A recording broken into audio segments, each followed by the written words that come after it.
অর্থাৎ আজ থেকে প্রায় 14 দিন আগে আম্মা আমাকে ফোন করে বলেছিলেন যে মেঘনার বসুরি মানে হলো ট্যাংরা মাছ, সাইলফা মানে চাপিলা মাছ, এমন 3-4টা মাছের কথা আম্মা বলেছে এবং মেঘনা নদীর মাছের কথা বলেছে। আম্মা বেশ কয়েকদিন ধরেই আখাউড়া থাকছেন আমাদের গ্রামের বাড়িতে, অর্থাৎ আম্মার বাড়িতে আছেন। আমি ঢাকাতে, আম্মা বেশ কয়েকদিন ছিলেন। আম্মা ছাড়া আমি একদম শূন্য অবস্থায় আছি অনেক দিন পর্যন্ত। আম্মা যেদিন মাছের কথা বলল সেদিন বার্ন ইউনিটে আমি আমার পেশাগত দায়িত্ব পালন করছিলাম। ওদিন বিমান দুর্ঘটনায় অনেক শিশুরা হতাহত হয়েছেন। ওই সময় আম্মা আমাকে ফোন করেছিলেন। দিন পর্যন্ত আমি এত বিজি ছিলাম আমার পেশাগত কাজে, যা একটু সময় আমি পাচ্ছিলাম না। আজকে আমি অফিস থেকে 2 দিনের ছুটি নিয়েছি। এই কমলাপুর স্টেশন থেকে তুর্নানিশিতে উঠে আমি যাব ভৈরব রেল স্টেশনে আমি ভোর রাত পর্যন্ত থাকবো। আমি যতটুকু শুনেছি 2টার দিকে ভৈরব রেল স্টেশনে ট্রেনটি পৌঁছবে।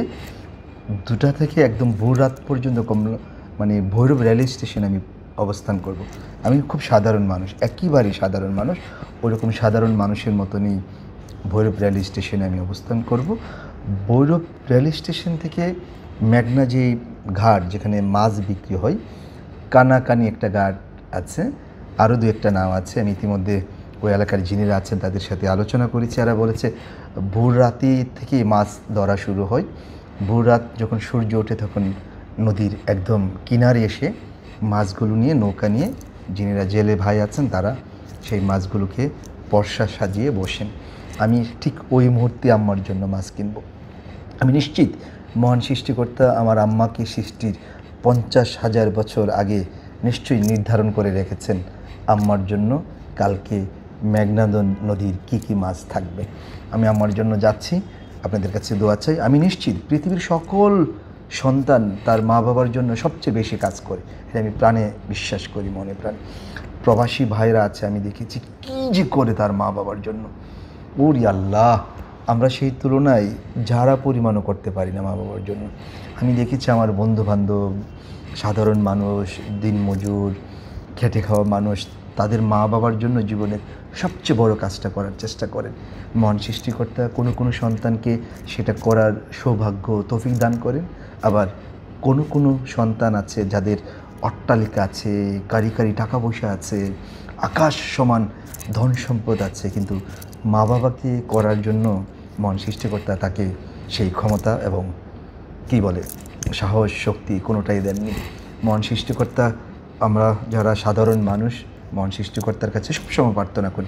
প্রার্থনার সবচেয়ে বড় নিয়ামক, প্রার্থনার সবচেয়ে আর্জি, সবচেয়ে উদাহরণ করজোড়ে থাকা উচিত, সেটা হলো একজন সন্তান তার মা বাবাকে, তার প্রিয় জন্মদাতাকে কীভাবে সন্তুষ্ট করবেন, কীভাবে অক্ষরে অক্ষরে তার দায়িত্ব পালন করবেন। এর চেয়ে বড় প্রার্থনা একজন সন্তানের জন্য কোনটা হতে পারে না। অনুরূপভাবে একজন মা বাবাও কিন্তু তার জীবন দশায় সবসময় একটাই প্রার্থনা করেন, তার সন্তান কীভাবে দুধে ভাতে থাকবে, তার সন্তান কীভাবে সবচেয়ে ভালো থাকবে, তার সন্তানের মুখে কীভাবে বাজারের সবচেয়ে সর্বশ্রেষ্ঠ খাবারটা তুলে দিতে পারেন। তার সন্তানকে যত কষ্ট করেও নিজে পরে না খেয়ে, নিজে ভালো জামা না পরে, ভালো জুতা না পরে, জামা কাপড় সব কিছু সন্তানকে কী করে অনেক বেশি ভালো পড়ানো যায়, সেই চিন্তা পৃথিবীর সকল মা বাবার থাকে। এবং মা বাবারা পৃথিবীতে যদি প্রার্থনা করেন মহান সৃষ্টিকর্তার কাছে, সবচেয়ে বড় প্রার্থনাটা, সবচেয়ে ইম্পর্টেন্ট প্রার্থনাটা হলো সন্তান যেন সবসময় ভালো থাকেন।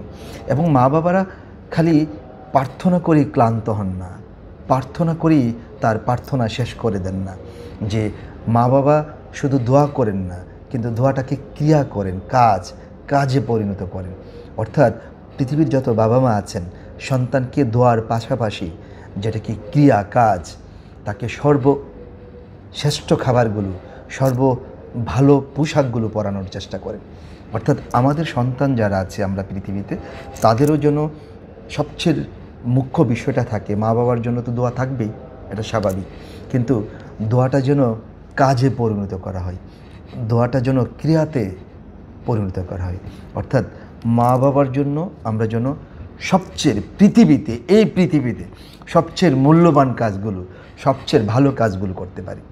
এবং মা বাবার প্রতি পৃথিবীতে যে কাজ করা সন্তানের কর্তব্য এবং সন্তানের অপরিহার্য কর্তব্য, সেই কাজ থেকে পবিত্র কাজ, সেই কাজ থেকে শ্রেষ্ঠ কাজ পৃথিবীতে দ্বিতীয়টি আর হতে পারে না, হওয়া সম্ভব না। আপনারা যারা আছেন ভালো থাকুন। আমি মেঘনা নদীতে এই প্রথম যাচ্ছি। মেঘনা নদীতে ভোর 5টা, 5:30 কিংবা 6টার মধ্যেই পৌঁছবো। মেঘনা নদীর আশেপাশে যারা সাধারণ মানুষ আছে তাদের নিশ্চয়ই কারোর সঙ্গে আমার দেখা হবে। আমি আমার চিত্ত ভরে প্রাণ ভরে তাদেরকে শ্রদ্ধা জানাবো, তাদেরকে ভালোবাসা জানাবো, কারণ তাদেরই কাছ থেকে হয়তো আমার মার জন্য মাছ কিনবো। আমার মার জন্য যার কাছ থেকে মাছ কিনবো তিনি আমার কাছে অনেক বেশি শ্রদ্ধার এবং ভালোবাসার মানুষ। নিশ্চয়ই ওইরকম মানুষের সঙ্গে আমার দেখা হবে। আপনারা ভালো থাকুন। জাস্ট আর 4-5 মিনিট পরেই তরুণানী সেতা ট্রেন ছেড়ে দেবে। আমি ট্রেনে করে ভৈরব যাব। ভৈরব যে সারা রাত স্টেশনে থাকবো। ভোরের দেখে মেঘনা নদীতে যা আম্মার জন্য, মহান সৃষ্টিকর্তার জন্য আমাকে সেই তৌফিক দেন, মহান সৃষ্টিকর্তার জন্য আমাকে ওই পর্যন্ত ভালো রাখেন, যাতে আমার আম্মা 14 দিন আগে যে কথা বলেছেন মাছ নেওয়ার জন্য, আমি যেন